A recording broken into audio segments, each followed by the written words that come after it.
और यही आपका विजन भी है। आप बात तो आजादी की करते हैं, लेकिन काम गुलामी जैसा करते हैं। बर्किंघम की बुकी को बुला करके और फिर नेताजी जैसे भोले भाले व्यक्ति को भी बदनाम करने का काम कर दिया आप लोगों ने। शिवपाल उनकी विरासत के अंतिम उत्तराधिकारी थे, लेकिन बेचारा भी अब एकदम गच्चो कच्चा खा जाए, चाचा भी गच्चा खा गया। महोदय, एमएसएमई के लिए जो सरकार ने प्रयास किए हैं, परिणाम क्या थे?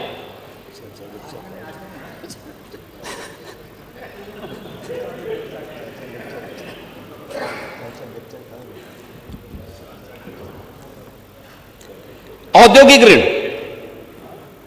देखिए, सीडीओ रेशियो सबसे पहले मैं आपको बताना चाहता हूं। औद्योगिक ऋण जो पहले हमने वितरित किया 2017 में 3,54,000 करोड़ रुपए इन सभी क्लस्टर्स से जुड़े हुए लोगों को उपलब्ध करवाए गए, और 24-25 में यह बढ़कर के 9,24,000 करोड़ हुआ है। 9,24,000 करोड़।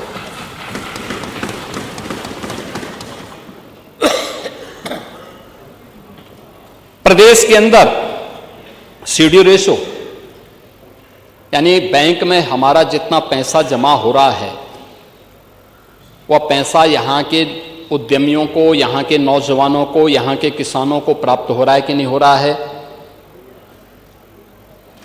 या क्रेडिट डेबिट की इस व्यवस्था को बैंकों के माध्यम से देखा जाता है। जितना पैसा जमा हो रहा है उतना पैसा यहाँ के लिए विकास के लिए उपलब्ध होकर बैंकर्स करा रहे हैं कि नहीं करा रहे हैं। इसका फीसदी पहले 44% था 16-17 में, और आज ये बढ़ करके लगभग 62% पहुंचा है। 62%। Pandey ji, single window system को आज यहां पर निवेश सारथी पोर्टल बनाया गया है, और अभी मैं तो चाहूंगा आप सबको भी, आप भी 25 से 29 सितंबर के बीच में ग्रेटर नोएडा में हम पिछले 3 वर्ष से इंटरनेशनल ट्रेड शो का आयोजन करने जा रहे हैं। वहां कोई हिंदू मुस्लिम नहीं देखता। उत्तर प्रदेश के अंदर जो प्रोडक्ट बनाई जाती है उसको डिस्प्ले करने का, बाहर से हम लोगों को बुलाते हैं। दुनिया के 500 से अधिक बायर्स आते हैं। बायर सेलर्स मीट होता है, और फिर उसके ऑर्डर दिए जाते हैं। परिणाम क्या था? गत वर्ष 500 ऐसे बायर्स बुलाए गए थे जो बाहर से आते थे, खरीदारी करते थे, और 2,200 करोड़ रुपए से अधिक का ऑर्डर यहां के उद्यमियों को, यहां के लोगों को प्राप्त हुआ है, यहां के व्यापारियों को प्राप्त हुआ है। एफडीआई, फॉर्चून ग्लोबल 500 और फॉर्चून इंडिया 500 कंपनियों के लिए भी हम लोगों ने एक पॉलिसी बनाई है। और एफडीआई के मामले में अगर आप देखेंगे सन 2000 से 2017 तक केवल 3,303 करोड़ रुपए का ही एफडीआई यूपी के अंदर आया था, और 17 से अब तक 16,316 करोड़ रुपए का एफडीआई यहां पर उत्तर प्रदेश को प्राप्त हुआ है। आप ऊर्जा की बात कर रहे थे। ऊर्जा 2047 यानी 1947 से 2017 तक सीमित क्षमता थी और अनियमित विद्युत आपूर्ति थी। ऊर्जा क्षेत्र में निजी इकाइयों को मिलाते हुए कुल उत्पादन हमारे यहां 12,000 मेगावाट थी यूपी के अंदर। इसमें एनटीपीसी भी था, यहां के पावर प्लांट भी थे, और अन्य निजी क्षेत्र भी थे। उद्योग हो या खेती, घरेलू उपयोग सभी के लिए यह क्षमता अपर्याप्त थी। ग्रामीण क्षेत्रों में बिजली आपूर्ति अक्सर यानी रहती ही नहीं थी, जिसके कारण सिंचाई, पढ़ाई और छोटे उद्योग ये सब बंदी के कगार पर जा चुके थे। और 2017 से 2025 के बीच आपने कहा कि हमारे यूपी में कितनी उत्पादकता बढ़ी है अतिरिक्त।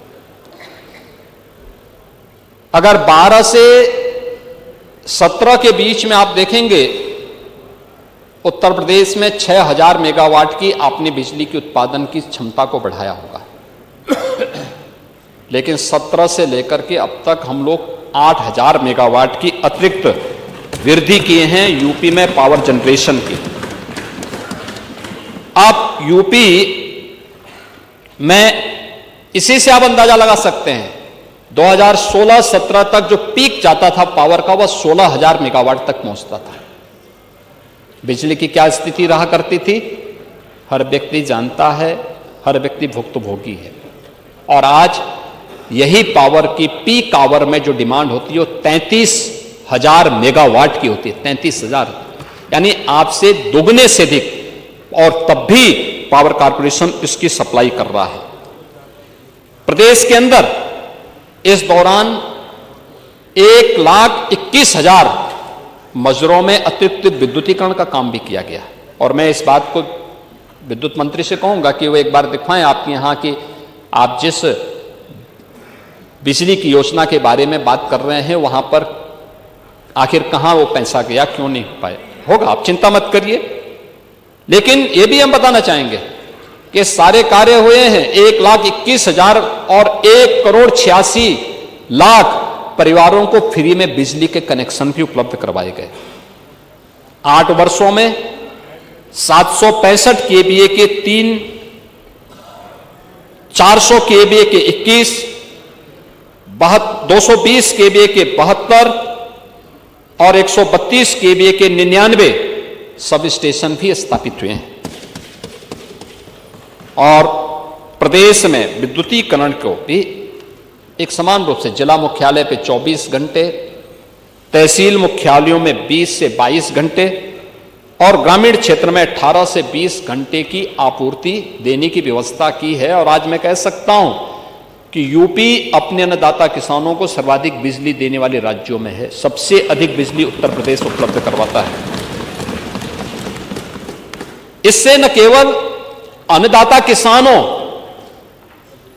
की लागत कम हुई है, उत्पादकता बढ़ी है, बल्कि हमारे सूक्ष्म लघु मध्यम उद्यम से जुड़े हुए, एमएसएमई से जुड़े हुए जो व्यवसायी थे उनके लिए और गांव के प्रत्येक व्यक्ति के जीवन स्तर में भी इसके माध्यम से सुधार हमें देखने को मिला। महोदय, इसी का परिणाम है। आज आप शिक्षा की बात कर रहे थे, आपने कहा कि 29,000 विद्यालय बंद कर दिए।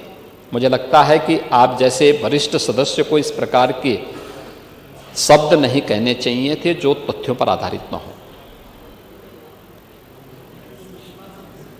पांडे जी, आपको सूचना लेनी चाहिए। आप देखिए, आप विधानसभा, आप यहां मंत्री भी रहे हैं, आप स्पीकर भी रहे हैं। आप संबंधित मंत्री को बुलवा करके उनसे बोल करके बात भी कर सकते थे। और बेसिक शिक्षा मंत्री ने यहां पे सदन में भी इस बात को कहा। देखिए, मैं आज इसके माध्यम से बहुत स्पष्टता के साथ कहना चाहूंगा कि प्रदेश के अंदर कुल 1,56,000 बेसिक शिक्षा परिषद और अन्य उससे संबद्ध विद्यालय हैं। 2017 के पहले की स्थिति क्या थी? ये सब बंदी की कगार पर थे, जर्जर हालत थी। शिक्षक छात्र का कोई रेशो नहीं था। अत्यंत खराब स्थिति में थी। ड्रॉप आउट रेट देश के अंदर सर्वाधिक राज्यों में यूपी की थी। हम लोगों ने सबसे पहले जुलाई 2017 में स्कूल चलो अभियान प्रारंभ किया था। स्कूल चलो अभियान, और तब मैंने इस सदन में कहा था, उस समय आप नहीं आ पाए थे, इस सदन में नहीं थे उस समय, और तब मैंने इस सदन का आह्वान किया था कि हर माननीय सदस्य, प्रदेश का हर प्रशासनिक अधिकारी, प्रदेश के हर उद्यमी उन विद्यालयों से जुड़े हुए या उस गांव से जुड़े हुए पुरातन छात्र एक एक विद्यालय गोद ले, और ऑपरेशन कायाकल्प की घोषणा की थी। और मुझे बताते हुए प्रसन्नता है कि 1,36,000 विद्यालयों को ऑपरेशन कायाकल्प के माध्यम से हमने संतृप्त करने का काम किया। आज जो विद्यालय देखने लायक हैं, उनमें फर्श है, बालक और बालिकाओं के लिए टॉयलेट है, पेयजल की व्यवस्था है, बिजली या सोलर पैनल लगाए गए हैं, डिजिटल लाइब्रेरी है, स्मार्ट क्लास है और उन बच्चों के लिए बैठने की भी व्यवस्था की गई है। खेल के मैदान भी बनाए, कुछ जगहों खेल के मैदान भी बनाए गए हैं। ये बेसिक शिक्षा की पहली व्यवस्था। फिर उन बच्चों के लिए यूनिफॉर्म की व्यवस्था है। हर बच्चे के लिए 2 uniform, bag, books, shoes, socks यानी जूता, मोजा, स्वेटर, यह भी सरकार ने उपलब्ध करवाया। हम लोग जब बनाते थे इन सभी में कुल 1000 रुपया खर्च होता था। छोटे बच्चे थे और हम 1200 रुपये डीबीटी के माध्यम से उन परिवारों को आज उपलब्ध करवा रहे हैं। डीबीटी के माध्यम से क्या ये हमारा दायित्व तो नहीं बनता है कि हम अपने अपने विधानसभा क्षेत्रों में हम भी बैठक लेकर के अभिभावकों को भी और उन शिक्षकों को भी इसके लिए तैयार करें। आपने देखा होगा, मैं एक दिन एक चैनल को देख रहा था और बहुत अच्छी रिपोर्टिंग चल रही थी शिक्षा की, उसको लेकर के वो दिखा रहे थे जब स्कूल पेयरिंग के बाद, स्कूल मर्जर की बात आ रही थी, उस समय उन्होंने दिखाया एक विद्यालय जो जर्जर स्थिति में है, छात्र नहीं है, और एक विद्यालय ऑपरेशन कायाकल्प के माध्यम से सरकार के आह्वान पर गांव के ही लोगों ने पर्याप्त मात्रा में क्लासरूम,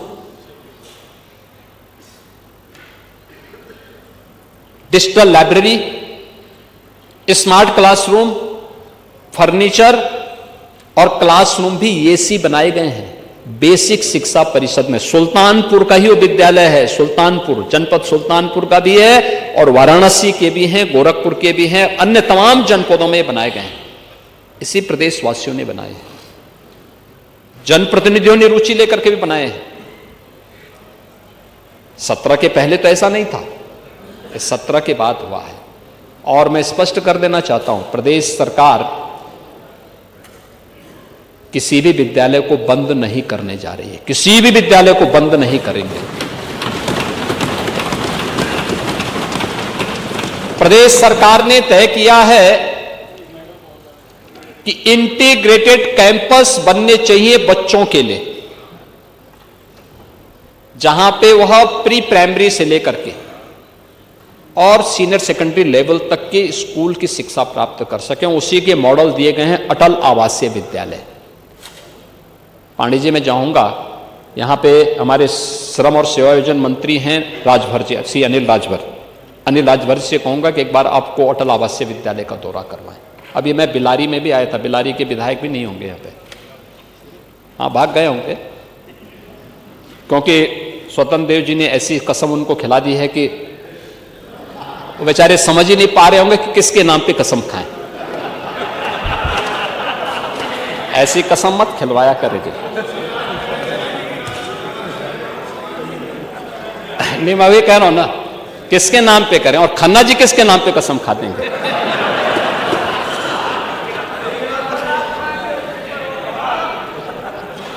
ये स्थिति है, ऐसा मत किया करिए भाई। आप तो घर में जो है, आप पता नहीं किन स्थितियों में रहते होंगे, लेकिन खन्ना जी के बारे में और कम से कम हमारे ये फहीम इरफान के बारे में तो आपको सोचना चाहिए। वो बेचारा भी अपनी किस्मत को कोस रहा होगा कि आपने ऐसी कसम खिला दी।